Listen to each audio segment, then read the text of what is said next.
Hi, welcome back. Hope you've all had a nice Easter. Moving on from the circle. So far we have shown you, given a sector, how to find the arc length and how to find the area. Today we're going to do the reverse. As all thing in maths, the reverse bit is classed as your more difficult question.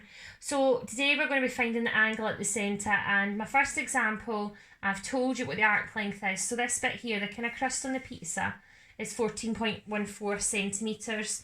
My radius is 6 because this is the centre and we want to know what the angle at the centre is. So what you do with this one is, we've told you what the arc length is, so that's what you start with. So you start with the formula for arc. So arc equals your angle over 360 times, now arc is really circumference, so that's pi d at the end. So you start with your formula. The first mark is we're going to plug in what we know. We're going to replace our arc with the 14.14. So we have 14.14. We don't know our angle, but we do have pi, and we know the diameter. If the radius is 6, our diameter is 12. Now, if nothing else, that gets you your first mark, 1 out of 3. What we have to do from here is we have to change the subject. Now, there is more than one way to do this, and this might not necessarily be the way that your teacher would show you, but I'm trying to think of the most common way I see in exam past papers. And what I'll do at the end is I'll show you the other way that maybe my class might feel a bit more comfortable doing. So from there, remember your main goal is to get what x is. That's what we're after. We're after that angle. So we're going to change the subject, and change the subject is all about doing the opposite operations. So at the moment my angle is being divided by 360. So the first thing I'm going to do is the opposite of divide by 360. I'm going to multiply the other side by that. So that comes up there, and we have 14.14 times 360 equals x times pi times 12. Now from there, x is being multiplied by 12 and multiplied by pi. So it's being multiplied by 12 pi. The opposite of multiplying by 12 pi is dividing by 12 pi. So this side becomes 14.14 times 360, all divided by 12 pi. Now you could write pi times 12 or 12 times pi in there. I'm just trying to keep it as short as possible. And that equals x. So all we have to do now is go to our calculator and type this in.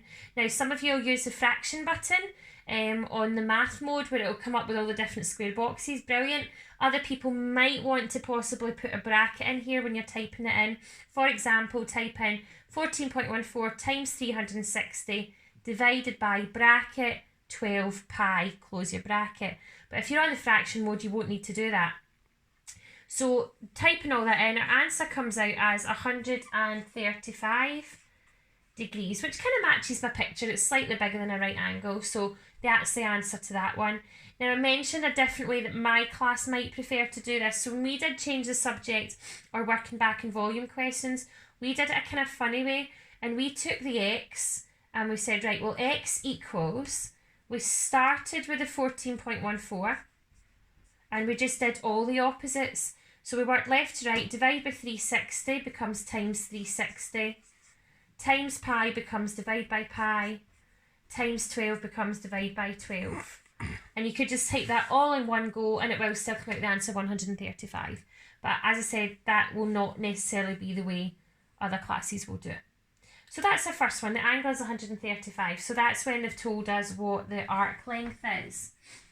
Oh dear, I don't have a duster. So what I'm going to do, I'm going to show you one with where I give you the area. And I'm going to give you the area, and this time we're going to find what the angle at the centre is. So I've got a smaller sector. We are after the angle in the centre. My radius is 11 centimetres, and I know that the area is 76 centimetres squared. So we've been given the area of a sector, we're asked to find the angle, so we're going to start with the formula again. So the formula is area equals your angle over 360 times the area formula is pi r squared. So we start with that. Then we plug in what we know. We know the area is 76. Our angle we have to leave is x. We've got pi, and we have our radius. Our radius is 11, so it's times 11 squared. first mark. Next we need to rearrange again. So the first thing I did last time was I got rid of the fraction. Divide by 360 became a times 360. So with 76 times 360 equaled x times pi times 11 squared. Pi x is what we're trying to get in its own. It's being multiplied by pi and multiplied by 11 squared. So really it's been multiplying by that thing. So I'm going to divide by that all in one go. So I've got 76 times 360 divided by, now the option here is we can write pi times 11 squared in there, or that's a sum we can kind of work out 11 squared hopefully in our heads. You could change that to 121 pi. It's up to you. So either pi times 11 squared or 121 pi there equals x. Go to your calculator. If you're using the fraction button, brilliant. Just move your cursor, get everything in, do it in one go. If not, you're going to do the top line divided by brackets around the bottom line, particularly if you're leaving that as pi times 11 squared.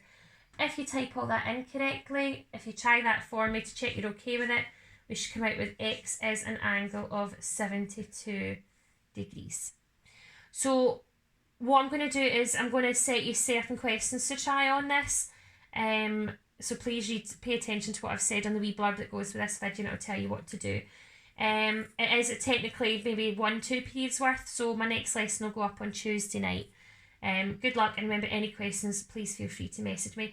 Oh, quickly, again, I should have just said at the end, a way that my class might have done that one is rearranging from this point. We would have maybe done 76 times 360, divide by pi, divide by 11 squared. And that would have given us what x is as well. So that was the alternative method. Sorry, I forgot to do that. Okay, good luck. Take care.